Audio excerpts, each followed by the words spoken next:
Oye, sería importante antes de presentar a los doctores que nos acompañan acá, demos la cifra, resumamos un poco lo que ha sido la cantidad de contagiados que tenemos. 164 nuevos casos, informó el ministro, 1.306 en total, 33 personas recuperadas y lamentablemente un cuarto fallecido, que es un hombre de 80 años que tenía otras enfermedades asociadas como el Parkinson, insuficiencia renal y que pertenecía a la 8ª región. Le vamos a dar nuestras condolencias, por supuesto, a su familia. Y lamentable siempre escuchar un nuevo fallecido. Exactamente, por eso hoy día también vamos a conversar con los doctores especialistas. Tenemos a Marcela Girón, que es química farmacéutica de la Universidad de Chile. También al doctor Juan Luis Castro, expresidente del Colegio Médico, actual diputado PS, pero también médico internista de profesión. Como nos hizo hincapié que exactamente. La doctora Claudia Saavedra, microbióloga, presidenta de la Sociedad de Microbiología de Chile. Antes de meternos en la materia que vamos a conversar sobre lo que se está improvisando en el espacio riesgo, ¿qué les parecen a ustedes estas cifras actualizadas hoy por el gobierno? Bueno, yo puedo decir de que estamos siguiendo todavía la tendencia de aumento de casos. Efectivamente hay un poquito menos que ayer, pero estamos en el rango de 100 a 200 diarios, con una tasa de letalidad, o sea, de muertos todavía muy baja comparado con ese 4,6% mundial que tenemos hoy día. Lo segundo es que sigue marcándose que son los 4 casos fallecidos en Chile adultos mayores. Claro. Y eso no se escapa a la experiencia internacional. También. Todos con enfermedades concomitantes. Pero él hizo una diferencia hoy día el ministro, porque dice que este cuarto fallecido lamentablemente no funcionaron el tratamiento de reanimación o el intubarlo, a diferencia de los anteriores fallecidos. En esos anteriores hubo decisiones de los equipos médicos de no seguir adelante con medidas invasivas porque ya el resultado iba a ser mínimo. Pero mi deducción de esto es que con mayor razón los casos que son de alto riesgo, que están catalogados incluso, están en la circular de hace un par de días atrás, me refiero a todos los adultos mayores, todos los que tengan las enfermedades concomitantes, hipertensión, diabetes, cáncer, VIH, terapias inmunosupresoras, deben ser los más protegidos hoy día en la población chilena en cuanto a cumplir el aislamiento preventivo, claro, que es como la regla más importante que estamos dictando hoy día. Doctora, ¿usted quería decir algo? Sí, estaba levantando el dedito. Sí. Muchas gracias por la invitación. Gracias por Antes de comenzar a comentar en relación a lo que usted está hablando, quisiera agradecer la invitación porque estoy aquí en representación de la ciencia. Es súper importante que comencemos, ¿no es cierto?, a tomar de las referencias y la evidencia científica, y la forma en que ha venido trabajando el Ministerio de Ciencia ha sido fantástica. Estamos celebrando, por eso quiero decirlo hoy, lo estoy poniendo en voz alta, que se va a crear una red de laboratorios que no son los certificados antiguamente por el ISP, sino que están en las universidades, y eso nos permitiría ampliar el número de testeos diarios que se puedan hacer en un 10% aproximadamente, y eso ha sido una labor conjunta de la sociedad científica con el Ministerio de Ciencia. Y recalcar que eso es muy clave, lo que usted menciona, que se puedan hacer más muestras diarias, porque justamente Corea ha sido tan exitoso en combatir el coronavirus por eso, porque tenía una amplia muestra, ¿cierto? Pero en relación a lo que usted comenzamos a hablar del número de casos y lo que usted comentaba, hay que mirar los datos cuidadosamente, y un trabajo que está haciendo la gente de informática que trabaja con el Ministerio también, el grupo que lidera Tomás Pérez Acle, está haciendo un trabajo donde se ha desglosado por edades y se ve que la mayor cantidad de los pacientes que han sido determinados positivos son jóvenes. Claro. Entonces, eso que nos significa muchas cosas. Yo quiero que poner eso aquí en la mesa para que lo podamos discutir, porque evidentemente esta cuarentena a la que ahora vamos a estar sometidos en el sector oriente o en la región metropolitana obedece a que las medidas iniciales no fueron tomadas con toda la seriedad y se trivializaron un poco. ¿En qué sentido? O sea, en el sentido que la población aún no comprende lo que esto significa. Sí. En que la distancia social, ¿cierto?, es lo importante de mantener por sobre otras cosas. Pero perdón, en especial, dices tú, la población joven, ¿quiénes fueron los que, o quiénes han sido el rango etario que menos? Ahí en las redes sociales circula de todo, pero tú sabes que hay fiestas que se hicieron del coronavirus, sí. Hay gente que hizo fiestas de noche. Gente que se casó el fin de semana. Gente que se casó el fin de semana, incluso, perdón que lo diga, con disculpas con el rubro, pero que era médico, una persona que se casó y hizo una fiesta. Entonces, esas cosas no pueden seguir sucediendo, y yo voy a apuntar a un concepto que quisiera poner en la mesa también, y es a la responsabilidad ética que todos tenemos del autocuidado, porque independiente de todo lo que debamos hacer, el autocuidado hoy pasa a ser muy relevante. Una pregunta. tendrá que ver con un poco de indolencia, y se lo pregunto a propósito de lo que pasa hoy día, por ejemplo, con el VIH. Dice, el VIH hoy día tiene tratamiento, en fin, y muchos jóvenes de alguna manera se relajan. ¿Será que a lo mejor los jóvenes dicen, yo no estoy en el universo de personas que realmente puede morir con esto y me relajo y salgo y hago lo que quiero? ¿Tiene que ver a lo mejor...? Excelente pregunta, porque tiene que ver con que existe un número de pacientes asintomáticos que son los que están movilizando al virus. Claro. Y esos pacientes asintomáticos están también en la población joven que siente que puede seguir haciendo su vida normal y que no los está afectando porque no tiene síntomas. Bueno. Y esos pacientes son los súper importantes que me imagino que... Sí, yo creo que, si me permiten, bueno, además de agradecer la invitación, creo que es importante recalcar de que los pacientes que son jóvenes, generalmente por ser asintomáticos piensan de que son inmunes, claro, ¿cierto? Y entonces eso genera conductas de riesgo que a la larga pueden tener mayores contagios en su alrededor. Pero por otro lado también se han descrito una serie de pacientes que hoy día están con cuadros severos que son jóvenes. Ahora, lo que pasa es que la mortalidad se ha dado en estos 4 casos en adultos mayores que generalmente son más frágiles y por lo tanto tienen mayores susceptibilidades. Pero eso no significa que los jóvenes no vayan a tener cuadros graves. De hecho, los 2 primeros hospitalizados tenían 29 y 44 años, ¿no? Sí, Claudia. Yo creo que hay un dato bien importante que puso la CDC, y es que al evaluar, por ejemplo, a Estados Unidos, que es el país más rico del mundo, o uno lo cree que tiene una de las economías más fuertes, no puede manejar esto, y a nivel de las personas jóvenes, en el rango de los 20 a los 44 años, aparecía la población que estaba más enferma y hospitalizada, al menos en el inicio de la infección. Ahí hay una responsabilidad de los papás también, yo creo, ¿no? Yo comparto plenamente lo que han dicho mis 2 colegas, porque efectivamente la portabilidad en personas jóvenes, el rango de 20 a 44, está muy fuerte en nuestro país. 20 a 44, aproximadamente. ¿Es un rango fuerte que transmite el virus? Muy fuerte, claro, porque puede ser con síntomas leves o sin síntomas. Pero además, hace 2 días el Ministerio dijo algo muy importante, la definición de contacto estrecho. Porque eso como que estaba ahí rondando en el aire, y lo definió de la siguiente manera, que tenía que tener un contacto con alguien positivo, para que se clarifique, pero además una de las siguientes condiciones, que hubiera estado 15 minutos a menos de 1 metro de distancia, a lo menos, en contacto con esa persona, o que hubiera pernoctado, que viva con esa persona positiva, o que hubiera estado en un espacio cerrado por más de 2 horas, o que hubiera ido en el mismo medio de transporte, bus, avión, lo que sea.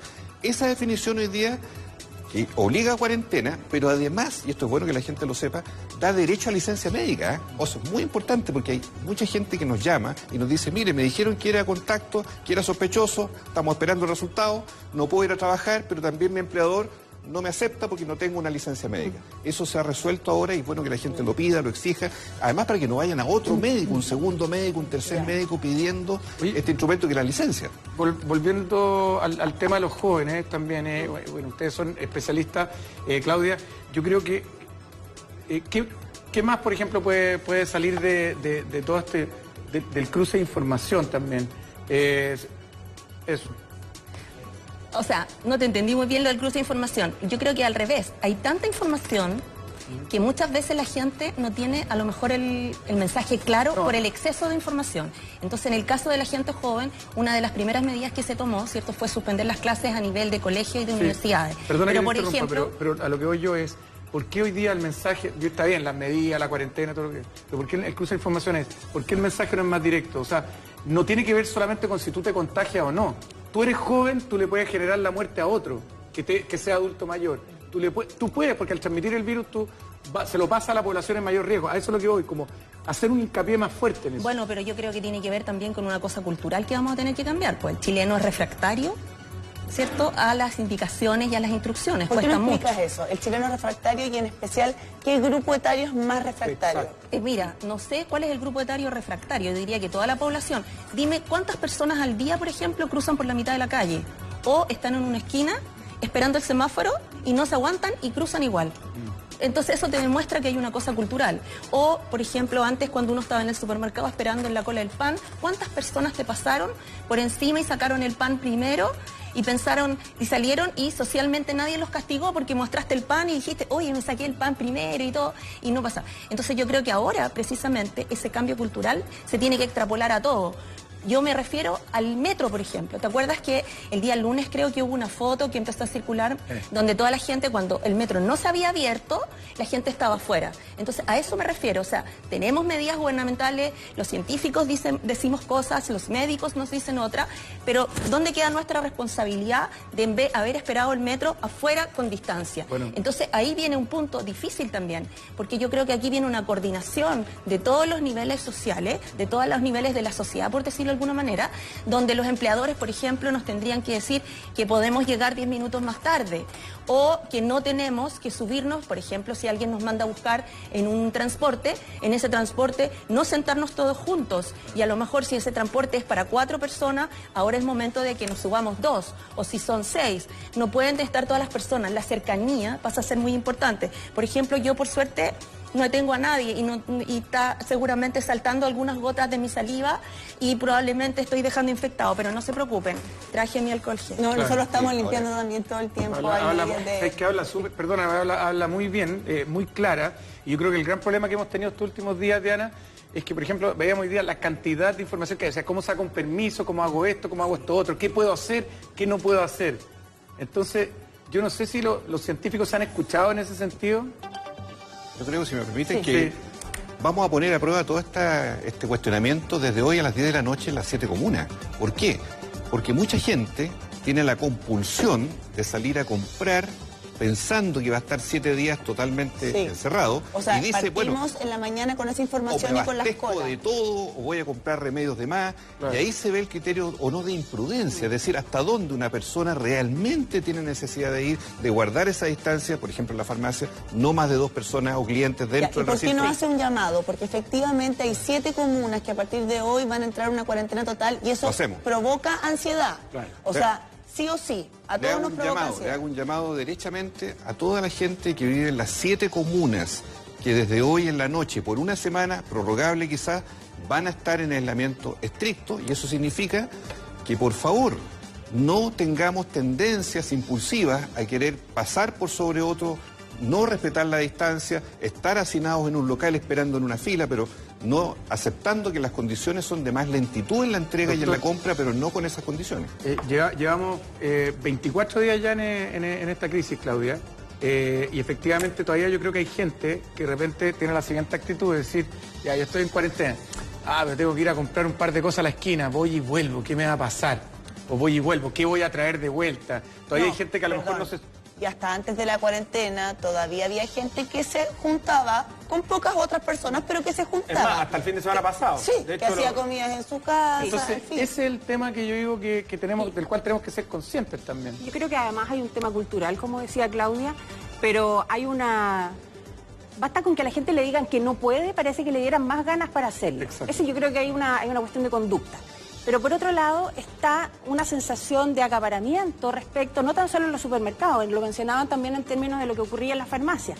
Se ha visto y lo han descrito una serie de farmacéuticos, tanto el Colegio de Químicos Farmacéuticos como otro tipo de asociaciones, de que existen pacientes que están llegando a la farmacia a buscar medicamentos que tienen dudosa evidencia respecto de los beneficios, pero igual han solicitado los productos por si acaso les pudiera servir. Entonces, ¿qué es lo que significa? Que los pacientes que efectivamente sí lo necesitan para tratamientos crónicos, hoy día se quedaron desabastecidos. O sea, significa 2 cosas. 1, hay personas que se quedaron desabastecidos, y 2, es muy malo automedicarse. ¿Por qué no le explicas eso a la gente? Hay un componente de automedicación que tiene un montón de efectos adversos y riesgos. Estos medicamentos están lejos de ser inocuos, tienen un montón de efectos adversos que son severos. Inclusive hemos visto en las noticias que tanto en Estados Unidos como en Nigeria hubieron casos de pacientes que, haciendo caso a recomendaciones, a mi gusto, poco prudentes, dieron lugar a que pacientes usaran medicamentos como la cloroquina o la hidroxicloroquina. Hasta el presidente Trump habló de los beneficios justamente de la cloroquina. a eso me refería, y entonces los pacientes lo usaron y a los 30 minutos un paciente se murió y hoy día su esposa está en unidades de cuidado intensivo. Claro, pero hoy día hay que hacerle caso a la gente que está autorizada, a la gente que tiene que ver con la salud. Y en ese sentido vuelvo al punto, Claudia. Nosotros actuamos muchas veces cuando sentimos miedo. O sea, yo tengo miedo de que esto me pueda generar la muerte, entonces me cuido. O entonces tomo todas las medidas. Pero cuando digo yo ya no soy población, no soy población en riesgo de morir, entonces me relajo. ¿Actuamos así en Chile o en el mundo en general? Bueno, yo creo que una cosa que yo he dicho antes es que hoy tenemos la posibilidad de ver el futuro en tiempo real. ¿Por qué tenemos la posibilidad de ver el futuro en tiempo real? Porque nosotros podemos mirar el ejemplo de Europa, en el que vemos a Italia, España, ¿cierto? Y podemos mirar a Estados Unidos. Y esas son precisamente las comparaciones que se han ido haciendo y que son súper importantes para saber cómo tomar las medidas, porque eso nos permite, al tomar los datos, y cómo esos datos de infección diariamente van extrapolando. Sí, entonces yo creo que esta medida de la cuarentena obedece precisamente a que los científicos fueron escuchados y que las estadísticas y los análisis que se hicieron de los datos de Chile comparado con los externos, ¿verdad?, nos permiten hacer esta proyección y tenemos que acatar esta cuarentena. Eso es por un lado. La segunda cosa que yo diría que es aportando lo que tú decías, Marcela, es el tema de que no existen antivirales, no existen compuestos, no hay un remedio definido que uno pueda tomar. Por lo tanto, uno no tiene por qué ir a la farmacia a comprar algo que nos vaya a quitar, ¿no es cierto?, esto por si acaso o por si nos da. Aquí hay síntomas claros, que usted los puede mencionar para que nos quede más claro todavía desde el punto de vista de la medicina, ¿verdad? ¿Cuáles son los síntomas? Y ahí uno consultar y no saturar los centros médicos porque tenemos un resfriado que a lo mejor puede ser un resfriado común y no es una infección de virus corona. Por otro lado, está el hecho de que efectivamente, como mencionó usted, la cloroquina, hay estudios, porque yo creo que también hay que darle valor a la investigación científica, hay estudios que muestran que efectivamente la cloroquina en algunos pacientes disminuían en la carga viral. Sin embargo, no hay suficientes estudios. Hay 80, en este minuto creo que hay aproximadamente 80 y tal vez más estudios que se están llevando a cabo con posibles compuestos antivirales. De hecho, la cloroquina se ocupa para otro tratamiento que tiene que ver con la malaria y con la... Marcela, me olvidé. ¿Otra cosa? Lupus, artritis reumática. Pero perdón, la persona que murió en Estados Unidos había tomado cloroquina, ¿o no? Claro, la persona había tomado cloroquina, pero lo hizo siguiendo una recomendación que por un comentario que había hecho el presidente Trump a través me parece que no sé si fue una entrevista o fue en los medios sociales. Pero de esto, yo creo que lo más importante también, como dice Claudia, es que es cierto, se han mostrado ciertos resultados en las investigaciones que muestran que hay algunos beneficios, pero todavía, tanto la población expuesta como la cantidad de estudios que se han realizado, no es suficiente para avalar eso como una recomendación. Pero Marcela, hay una cosa, estamos hablando de ciencia, esto es ciencia, esto no es yo creo o no creo. Esto es lo comprobado, lo científicamente comprobado. No hay evidencia. No hay evidencia suficiente, no se puede ocupar, no lo necesita comprar. Yo creo que de repente cortemos porque como que de repente nos podemos perder. Yo creo que hay que ser enfático en eso, ¿no, Marcela? Sí, en eso, pero además me gustaría a mí reforzar de que esta conducta no es tan solo de los pacientes. También se han recibido recetas médicas en las farmacias por parte de algunos profesionales que quizás no han ponderado la información que está disponible hasta el momento y quizás respondiendo a la presión del mismo paciente, etcétera, dan una prescripción médica y ante eso los profesionales que están en la farmacia tienen que decidir si lo guardan para aquellos pacientes que efectivamente tienen un diagnóstico para el cual existe evidencia que esté avalada o se lo venden efectivamente a estos pacientes por si acaso. Oye, para precisar los síntomas. Doctor, un segundo. Decirle a la gente, ¿usted tiene dudas? ¿Quiere preguntarle a nuestros especialistas? Los tenemos aquí, así que puede hacer sus consultas en cualquier minuto. Vamos a empezar a sacar gente al aire. Y tenemos un hashtag ahí. Sí, perdón, los doctores explican, ¿no, Pablete? Los doctores explican en nuestro hashtag para que le haga sus preguntas a través de nuestras redes sociales. Para que aclaremos súper bien los síntomas. De la estadística de todos los casos chilenos, me refiero a los positivos, estamos en 1.300, se hizo un ranking de los síntomas que presentaban los nuestros, más allá de la literatura internacional.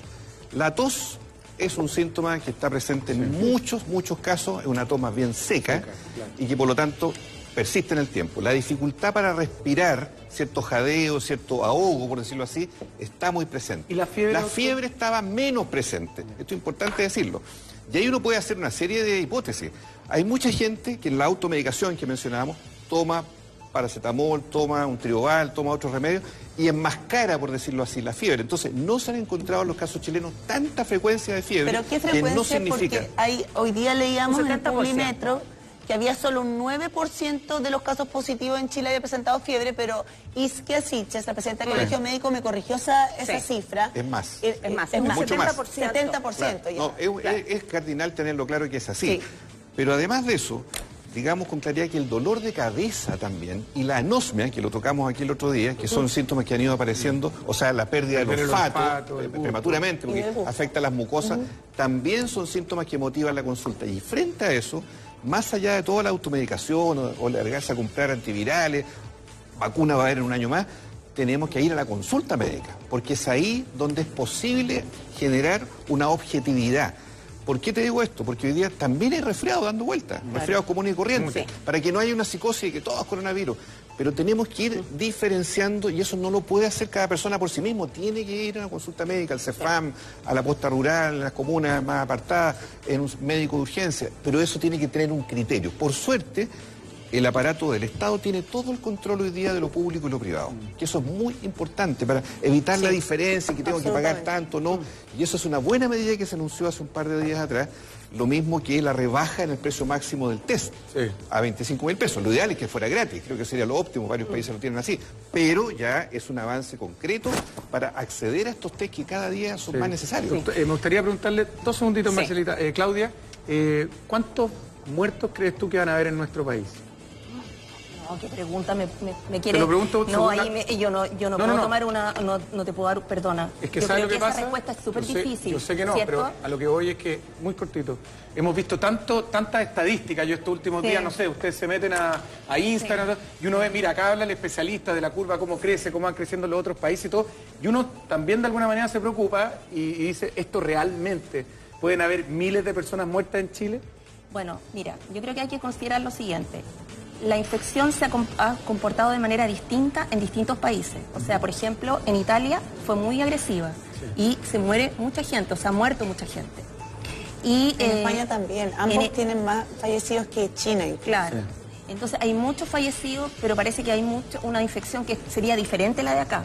Y este mismo detalle que estamos conversando, que tiene que ver con la fiebre, probablemente hace que la infección sea distinta el comportamiento que tenemos.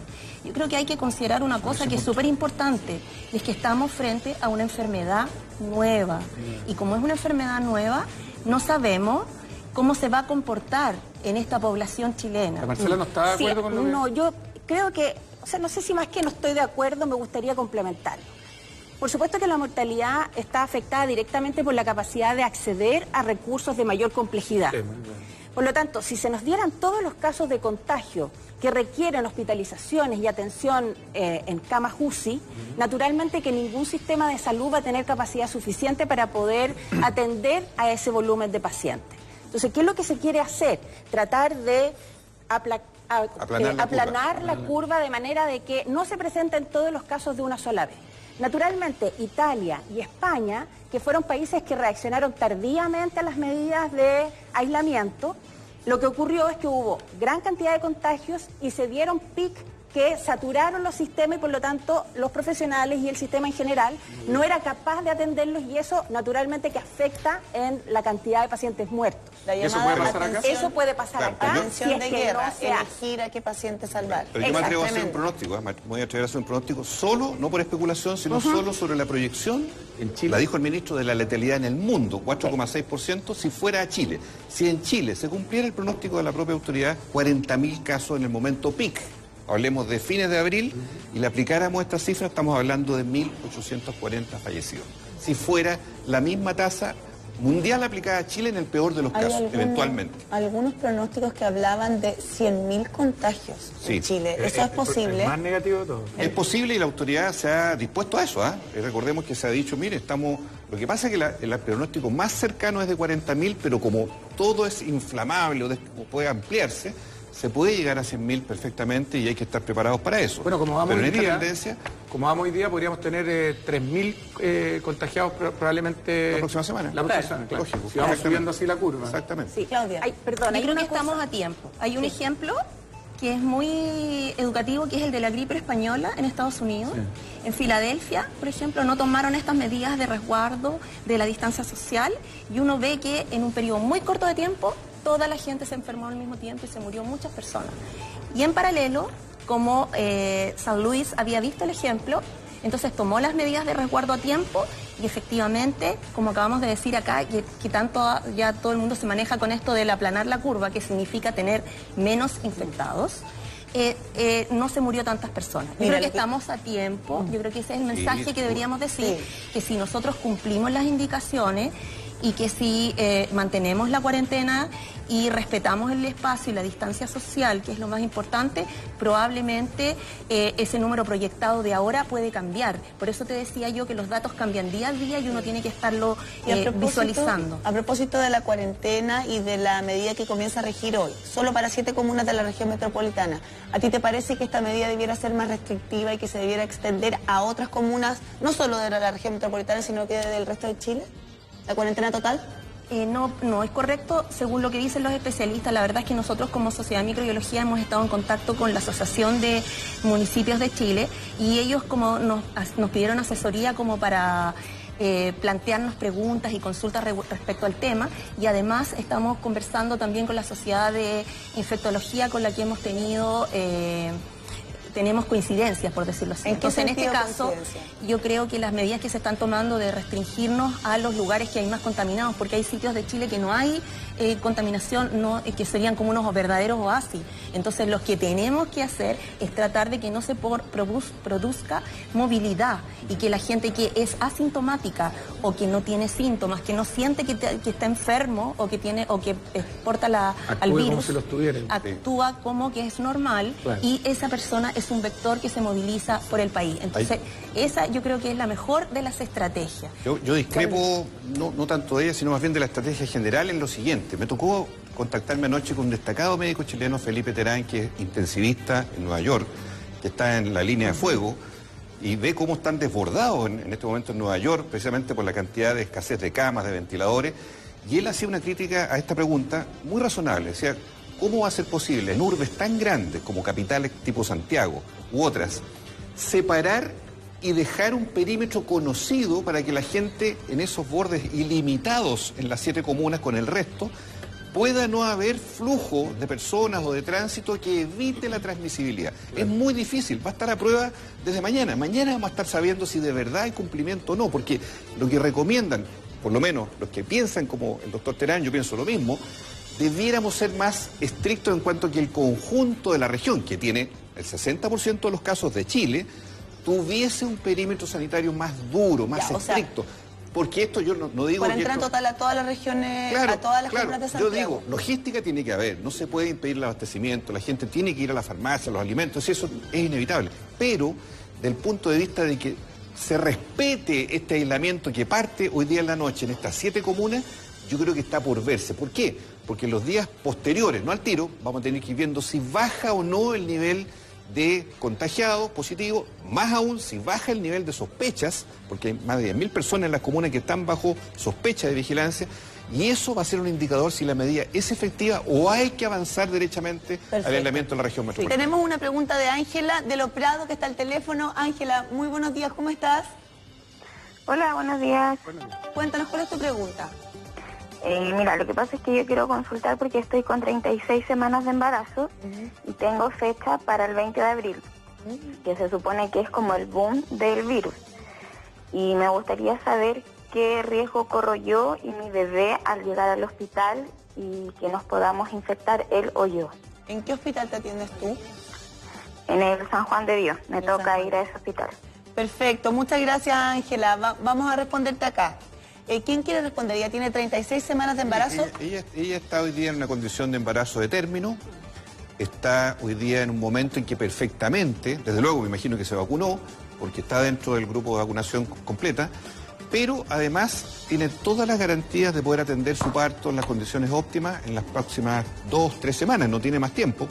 ¿No corre riesgo? Y no corre riesgo porque afortunadamente no tenemos saturado el sistema, no hay lista de espera para ingresar, la urgencia no está desbordada, entonces yo le diría a ella tranquila, porque esto está como viene hoy día, se ve perfectamente viable. Una buena respuesta, doctor. Hay mucha gente que nos está llamando, así que lo que podemos hacer hoy día es sacar a cada persona y que ojalá tengamos una respuesta para que podamos ir sacando más personas. Vamos a conversar con Marcela de Laguna Verde. Marcela, ¿cómo estás? Hola, muy buenos días. Buenos días, Mi Marcela. pregunta es para el doctor Juan Luis Castro. Perfecto. Cuéntenos. Mi consulta es, él está diciendo de que las personas que trabajan, ¿cierto?, tienen la posibilidad de poderse acercar a cualquier establecimiento para que te den licencia médica si es que tú presentas algún... Catherine Martorell, aquí en el Palacio de la Moneda, y sabemos que hay